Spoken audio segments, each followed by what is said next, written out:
Hi friends, last వీడియోలో మనము financial intelligence unit గురించి డిస్కస్ చేద్దామని అనుకుందాం. ఓకే, ఈ వీడియోలో మనము ఫైనాన్షియల్ ఇంటెలిజెన్స్ యూనిట్ గురించి డిస్కస్ చేసుకుందాం. ఎఫ్ఐయు అంటే ఏమిటి?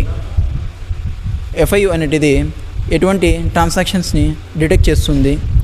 అండ్ థర్డ్ వన్ ఏమిటంటే ఎఫ్ఐయు వల్ల క్రిప్టో సైడ్లో యూజ్ ఏంటి. ఫోర్త్ వన్, మనము ఎఫ్ఐయులో అంటే ఫైనాన్షియల్ ఇంటెలిజెన్స్ యూనిట్లో రీషర్ కానీ కొన్ని ఎక్స్చేంజెస్లో ట్రేడ్ చేస్తే మనము ఎటువంటి ప్రాబ్లమ్స్ని ఫేస్ చేయాల్సి వస్తుంది అనేటిది 4 పాయింట్స్ అనేది మనము ఎక్కువ ల్యాక్ చేయకుండా 4 పాయింట్స్ అంటే మనము ఈ వీడియోలో డిస్కస్ చేసుకొని ఇంకా ఎండప్ చేద్దాం. ఫస్ట్ వన్, ఎఫ్ఐయు అంటే ఏమిటి? ఫైనాన్షియల్ ఇంటెలిజెన్స్ యూనిట్ అనేటిది ఏమిటంటే, ఇప్పుడు మనం ఇండియాలో చేసే ఆన్లైన్ ట్రాన్సాక్షన్స్ కానివ్వండి, ఆఫ్లైన్ ట్రాన్సాక్షన్స్ కానివ్వండి, ఇదంతా అండర్ ఆర్బీఐ కంట్రోల్లో ఉంటుందని చాలామంది అనుకుంటారు, కానీ అది తప్పు. కానీ ఫస్ట్ ఆర్బీఐకి ఎటువంటి ట్రాన్సాక్షన్ ఇన్ఫర్మేషన్ అన్నా ఇవ్వగలిగేది ఫైనాన్షియల్ ఇంటెలిజెన్స్ యూనిట్. ఈ ఫైనాన్షియల్ ఇంటెలిజెన్స్ యూనిట్ అనేటిది మనం చేసే ప్రతి ఒక్క ట్రాన్సాక్షన్ని మానిటర్ చేస్తుంది. అది ఎందుకు మానిటర్ చేస్తుందంటే, కొన్ని ట్రాన్సాక్షన్స్ అయితే లీగల్గా ఉండొచ్చు, కొన్ని ట్రాన్సాక్షన్స్ అయితే ఇల్లీగల్గా ఉండొచ్చు. అవి కొన్ని సస్పిషియస్ ట్రాన్సాక్షన్స్ అని ఒకసారి మన ఎఫ్ఐ కానీ వచ్చిందంటే అది ఇమీడియట్గా ఆ ట్రాన్సాక్షన్ని డిటెక్ట్ చేసి దాని యొక్క ఇన్ఫర్మేషన్ గ్యాదర్ చేసి దాన్ని స్టాప్ చేయడము, లేకపోతే దాన్ని గుర్తించి దాని యొక్క ఇన్ఫర్మేషన్ ఏంటి ఆర్బీఐ గైడ్లైన్స్కి ఇవ్వటము, ఇది జరుగుతుంది. సెకండ్ వన్ ఏమిటంటే ఇది ఫైనాన్షియల్ ఇంటెలిజెన్స్ యూనిట్ అనేటిది ఎటువంటి ట్రాన్సాక్షన్స్ని డిటెక్ట్ చేస్తుందంటే లార్జ్ క్యాష్ డిపాజిట్స్ అంటే అదే ఎక్కువ మొత్తంలో మనము అంటే సడన్గా వెళ్ళి మనం బ్యాంక్కి పోయి ఇప్పుడు నార్మల్గా ఉన్న ఒక అకౌంట్లోకి సడన్గా మనం వెళ్ళి ఎక్సెస్ ఆఫ్ అమౌంట్ని అంటే ఎక్కువ అమౌంట్ మనం డిపాజిట్ చేస్తే దాన్ని కూడా సస్పిషియస్ ట్రాన్సాక్షన్గా డిటెక్ట్ చేస్తుంది. అండ్ సెకండ్ ట్రాన్సాక్షన్ ఏమిటంటే స్ప్లిట్టింగ్ అండ్ స్మర్ఫింగ్ అంటారు.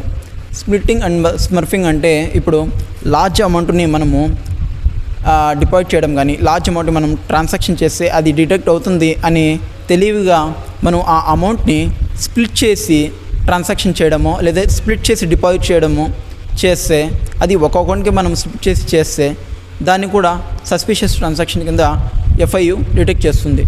ఓకే, ఇంకా థర్డ్ వన్ వచ్చేసి అన్ఎక్స్ప్లెయిన్డ్ ఫండ్ ట్రాన్స్ఫర్ అంటారు. అన్ఎక్స్ప్లెయిన్డ్ ఫండ్ ట్రాన్స్ఫర్ అంటే ఇప్పుడు ఒక సెండర్ కానీ ఒక రిసీవర్ కానీ ఇప్పుడు మనం ఆ అమౌంట్ ఎందుకు పంపిస్తున్నాము, ఆ పర్పస్ అంటే తెలియకపోతే, అది బిజినెస్ పర్పసా లేకపోతే వేరే పర్పస్ ఏమిటి అని తెలియక అది మనము చెప్పకుండా మనము ఫండ్ ట్రాన్స్ఫర్ చేస్తే అది కూడా ఎఫ్ఐయు అనేటిది సస్పిషియస్ ట్రాన్సాక్షన్ కింద డిటెక్ట్ చేస్తుంది. ఇంకో ట్రాన్సాక్షన్ ఏమిటంటే సస్పిషియస్ ఇంటర్నేషనల్ ట్రాన్స్ఫర్స్. అంటే ఇప్పుడు మనం ఇండియా నుంచి అబ్రాడ్కి పంపించడం కానీ, అబ్రాడ్ నుంచి మనకి ఇండియాకి రావడం కానీ, అది ఎక్స్ప్లెయిన్ చేయకుండా అది అక్కడ నుంచి ఎవరైనా ఫ్యామిలీకి పంపించడం కానీ, ఏదైనా పర్టికులర్ రీజన్ చెప్పకుండా ట్రాన్స్ఫర్ చేసినట్టయితే అది కూడా ఫైనాన్షియల్ ఇంటెలిజెన్స్ యూనిట్ అనేది సస్పిషియస్ ట్రాన్సాక్షన్ కింద డిటెక్ట్ చేయడం జరుగుతుంది. ఇంకోటిది ఫేక్ ఆర్ ఇన్కరెక్ట్ కేవైసీ డీటెయిల్స్తో ఎవరైనా కానీ ట్రాన్సాక్షన్స్ అంటూ చేస్తే, అంటే ఎవరైనా అకౌంట్స్ కానీ ఓపెన్ చేసినట్టయినా కానీ, లావాదేవీలు జరిపినట్టయినా కానీ ఉంటే వాళ్ళ యొక్క డీటెయిల్స్ని గ్యాదర్ చేసి, అంటే ట్రాన్సాక్షన్ చేసిన వ్యక్తి వేరే కూడా ఉంటే కానీ ఇక్కడ ఉన్న లావాదేవీలు జరిగిన ఆ అకౌంట్దారుడు అంటే ఓనర్ ఎవరైతే ఉంటారో అతను వేరే పర్సన్ అయి ఉంటే, అంటే ఫేక్ కేవైసీ డీటెయిల్స్ అయితే ఇచ్చినట్టయితే అది కూడా ఎఫ్ఐయు అనేటిది సస్పిషియస్ ట్రాన్సాక్షన్ కానీ సస్పిషియస్ యాక్టివిటీ కింద కానీ వాళ్ళు డిటెక్ట్ చేయడం జరుగుతుంది. ఓకే, ఇంకొకటి ఏమిటంటే సిక్స్త్ వన్ ఏమిటంటే మల్టిపుల్ బ్యాంక్ అకౌంట్స్ అనేటిది ఒక పర్సన్ అనేటిది వ్యాలిడ్ రీజన్ లేకుండా మల్టిపుల్ బ్యాంక్ అకౌంట్స్ని మెయింటైన్ చేసినట్టయితే ఆ యూజర్ యొక్క అకౌంట్స్ని కూడా ఎఫ్ఐ అనేటిది సస్పిషియస్ ట్రాన్సాక్షన్ కింద అది డిటెక్ట్ చేయడం జరుగుతుంది. ఓకే, అండ్ సెవెంత్ వన్ ఏమిటంటే rapid depositing and withdrawal immediately.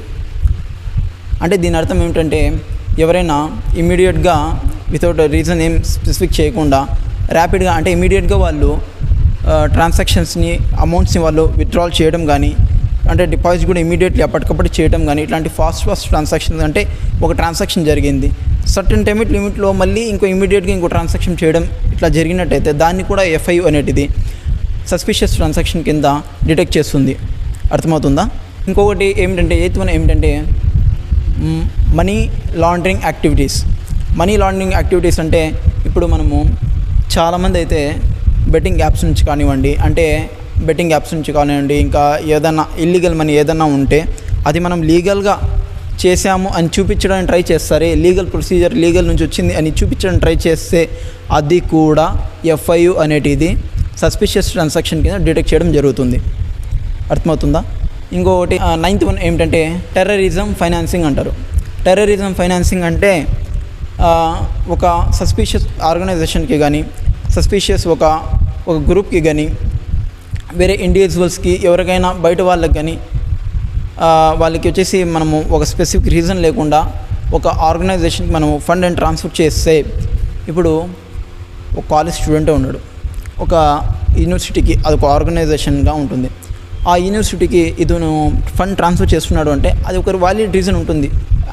అదేమిటంటే ఇది నేను కాలేజ్ ఫీజు అయినా ట్రాన్స్ఫర్ చేస్తున్నాను అని, లేకపోతే ఏదైనా లోన్ అయినా ట్రాన్స్ఫర్ చేస్తున్నా, అది ఒక వ్యాలిడ్ రీజన్ ఉంటుంది. అలా వ్యాలిడ్ రీజన్ లేకుండా మనం ఒక ఆర్గనైజేషన్కి ఏదైనా ఒక ఇండివిజువల్కి మనం అమౌంట్ ట్రాన్స్ఫర్ చేసినట్టయితే అది టెర్రరిజం ఫైనాన్సింగ్ కింద వస్తుంది. ఇకపోతే ఇది మాత్రం నేను ఎందుకు చెప్తున్నా అంటే ఇందులో 80% ఆఫ్ ది పీపుల్ అనేది ఈ యాక్టివిటీ కింద వస్తున్నారు. అది చాలామంది తెలియటం లేదు. ఆర్గనైజేషన్కి ఒకసారి ఫండ్ వెళ్ళిపోయిందంటే స్పెసిఫిక్ రీజన్ లేకుండా వాళ్ళు దీని కింద డిటెక్ట్ చేయడం జరుగుతుంది. ఇకపోతే లాస్ట్ ఏమిటంటే డిజిటల్ పేమెంట్స్ అంటారు.